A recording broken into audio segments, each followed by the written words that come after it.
And your Thomas Reed fight? What do you remember about the Thomas Reed fight?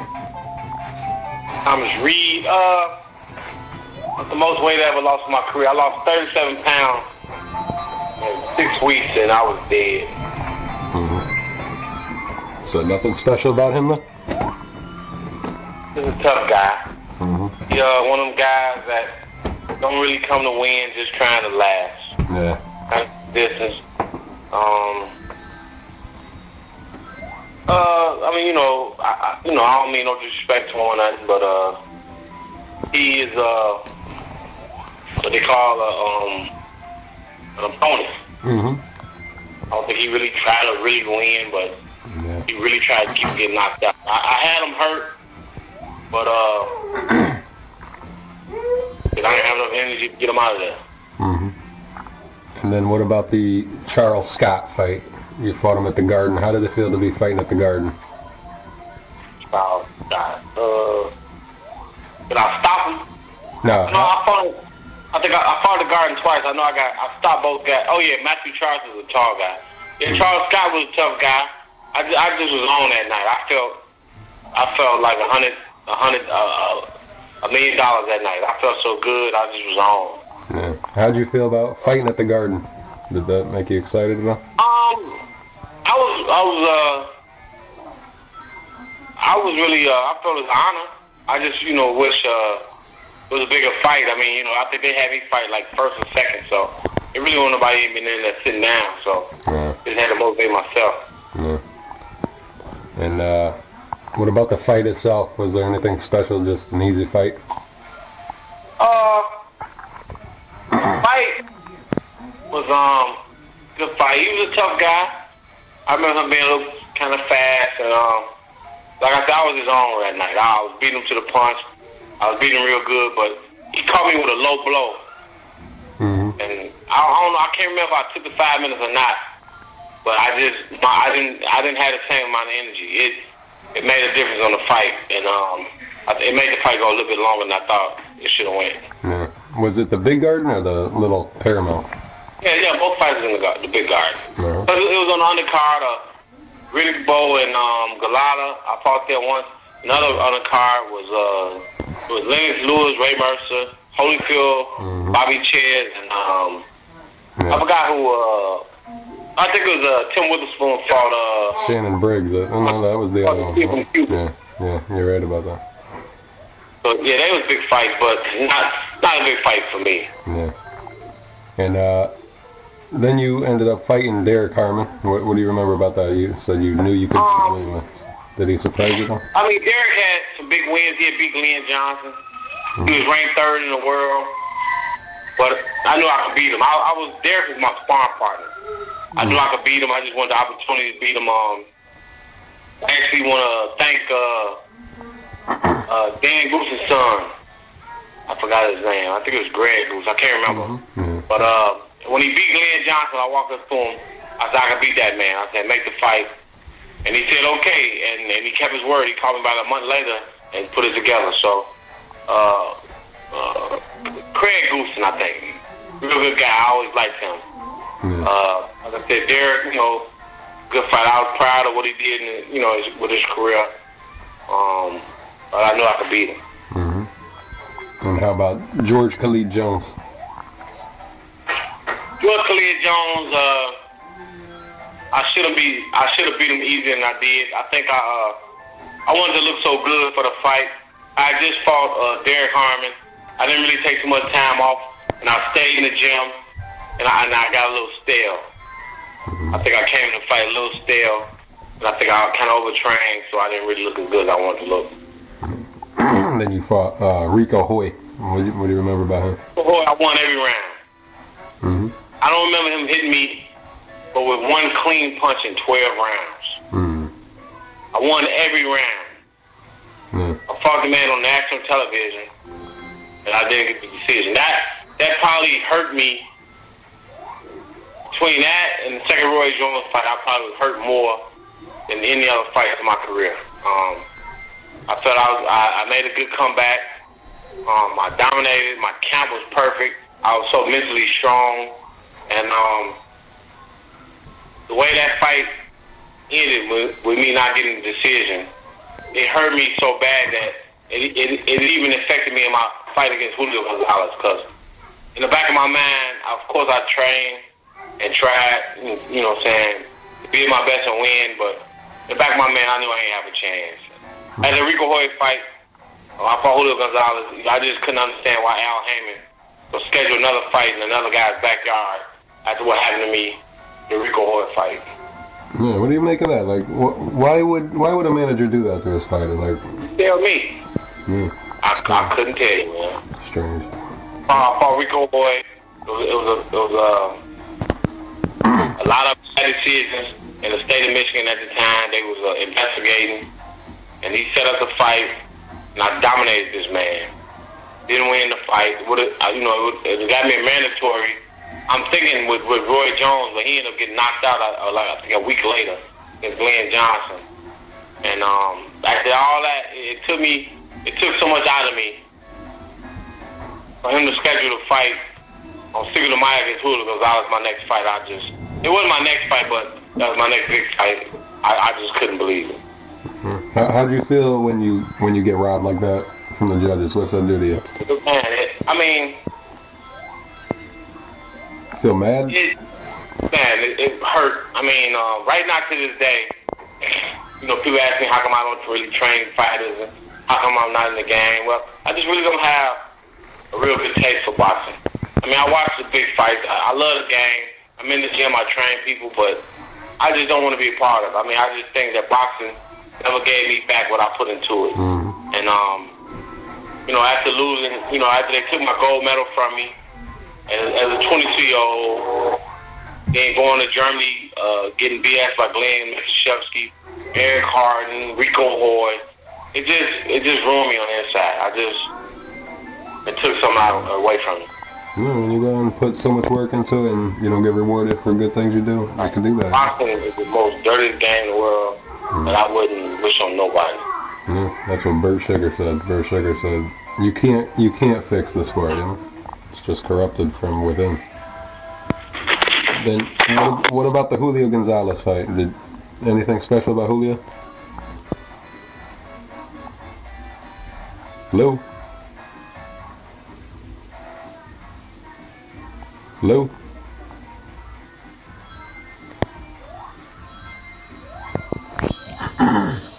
Hello?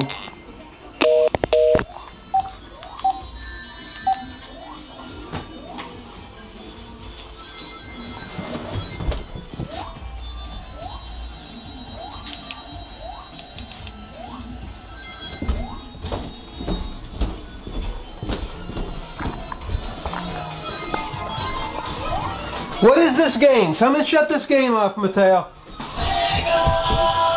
And give it to Andrea. She wants to play.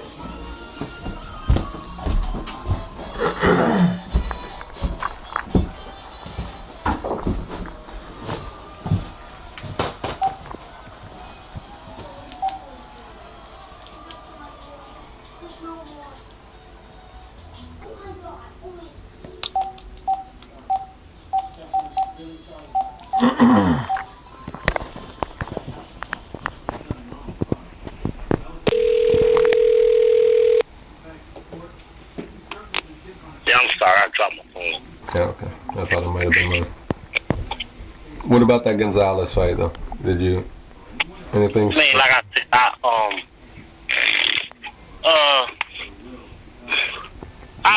one thing I can say, I can honestly tell you right now that I fought myself for a few of my fights, letting things outside the ring kind of affect my mental state. I was so not. I wasn't at my best. I just couldn't get over the fact that my own people would set up the fight, and I wasn't at my best, and I didn't look good. I thought it was a close fight. I don't think I was losing. You know what I'm saying? The people, all three judges had me not winning one round, except for the Chicago judge who had a draw or whatever. But it's just part of the game, man. The dirty game.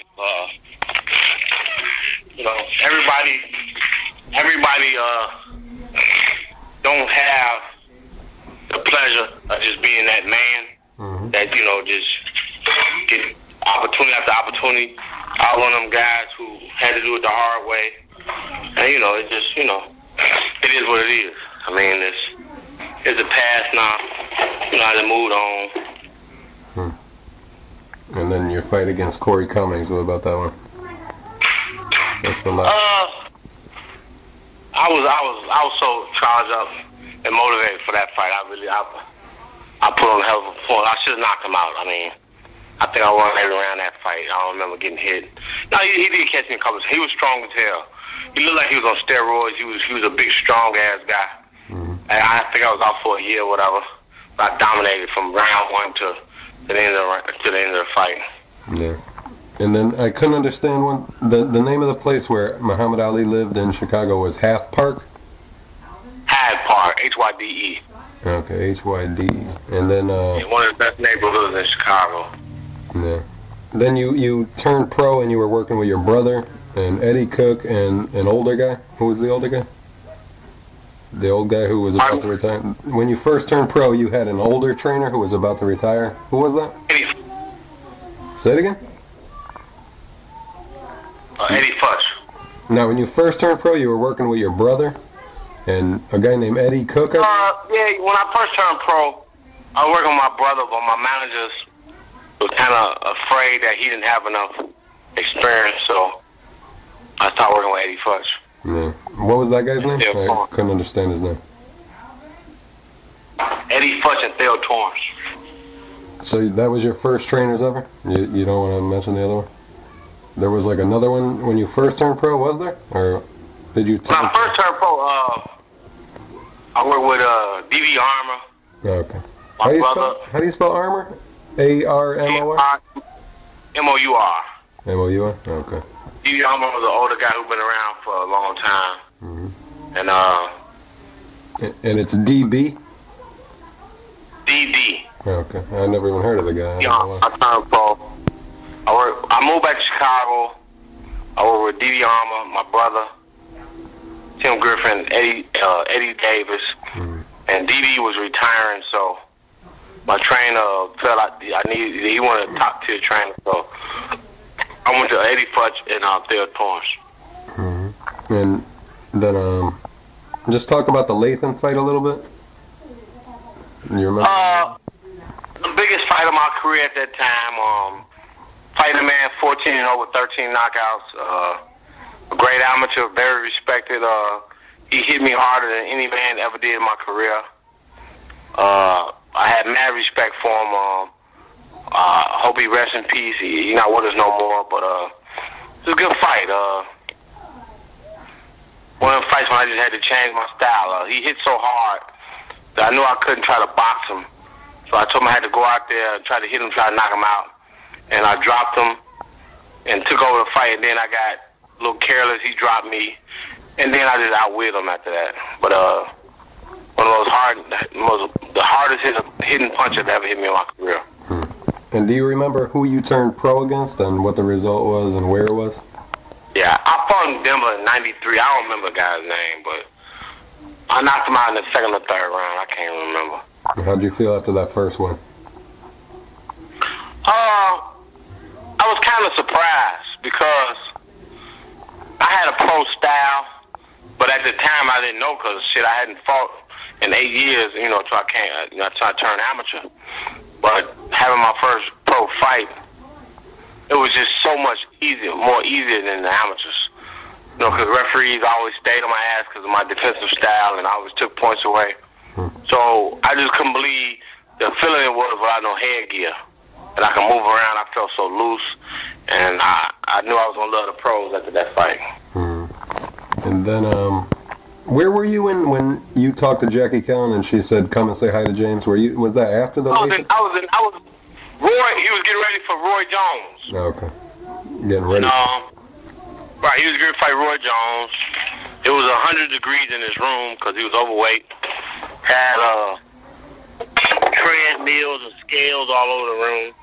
So I knew he was overweight. And like I said, Jackie, begged me to come up there and speak to him when I really didn't, Yeah. At that time, I didn't really, he was my favorite fighter as an amateur. Mm-hmm.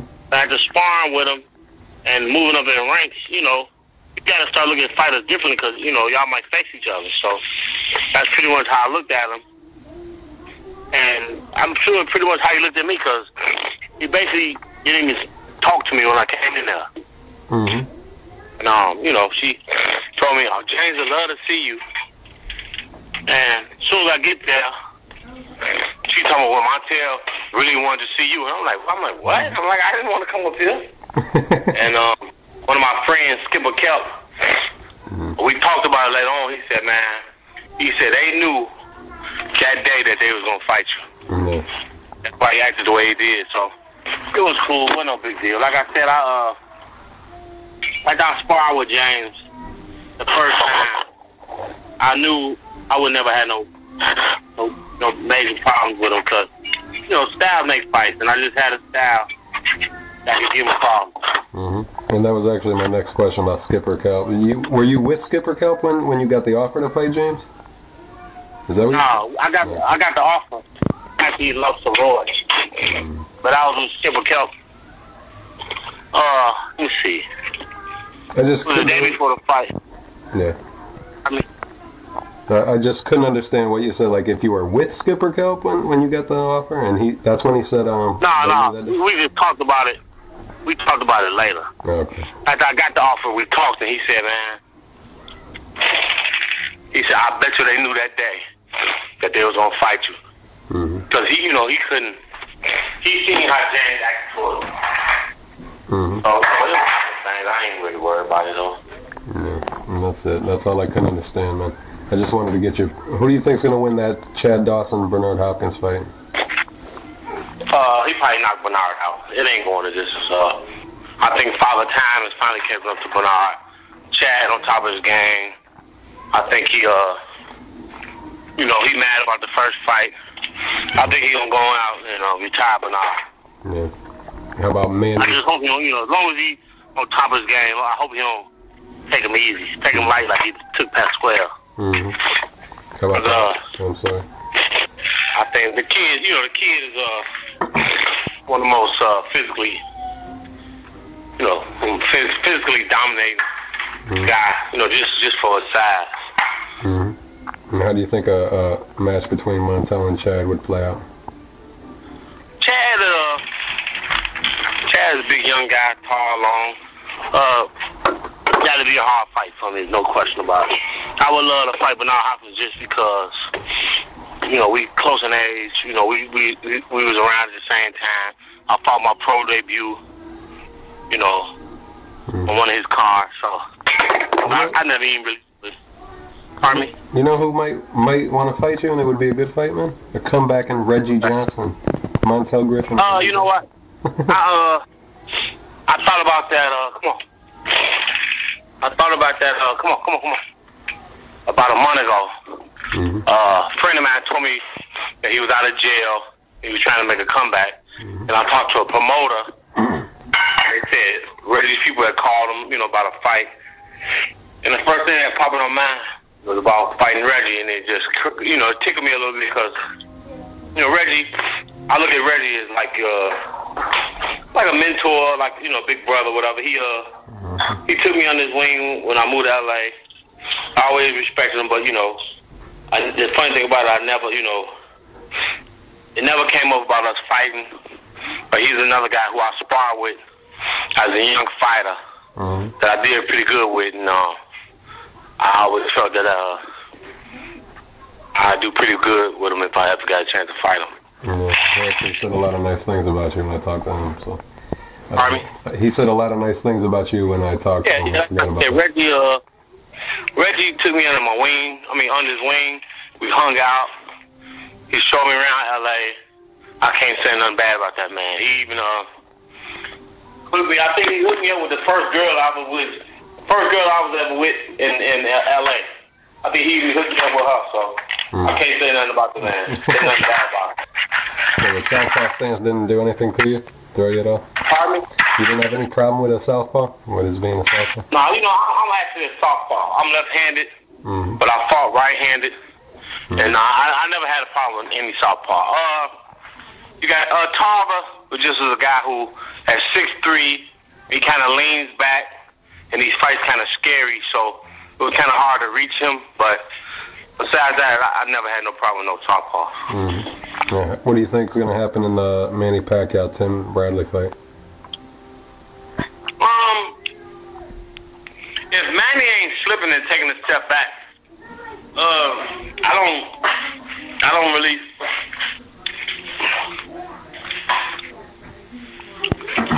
see him. Timothy Bradley, no disrespect or nothing, but I just he's not really that special to me. Yeah. I mean, his last fight with his last fight with Casamayor, who was a legend in my eyes, and I respect him, but it was way past his prime. He couldn't even do nothing to him. And there was one kid named from St. Louis. He just quit. Yeah. So I mean, Timothy Bradley just really ain't impressing. He's not a big guy. I think Pacquiao got caught off guard with Marquez because he probably felt he was finished. It took him a little lighter, and he should have. So he struggled with him, but I know he's gonna be up for the Timothy Bradley fight because of struggling with Marquez.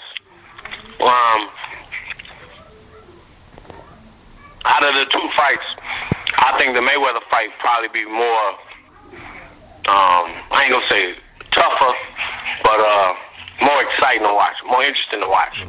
But I just want to see with Cotto coming in at 54, Floyd coming in, whatever you weigh, 49, 450, you're not gonna gain no weight. He's not gonna put no lot of weight on. But Cotto gonna be 160 pounds when they get in the ring, so it's gonna be interesting late in the fight. If Cotto try to box, he's gonna get destroyed. But if he go out there and try to muscle him and push him around and try to weigh him down, then I think it's gonna be interesting, in the later rounds. Yeah. That's all I got for you, buddy. You'd make a good color commentator. You talk well, man. Well, if you know anybody who's interested, give my name. I will. Will do, man.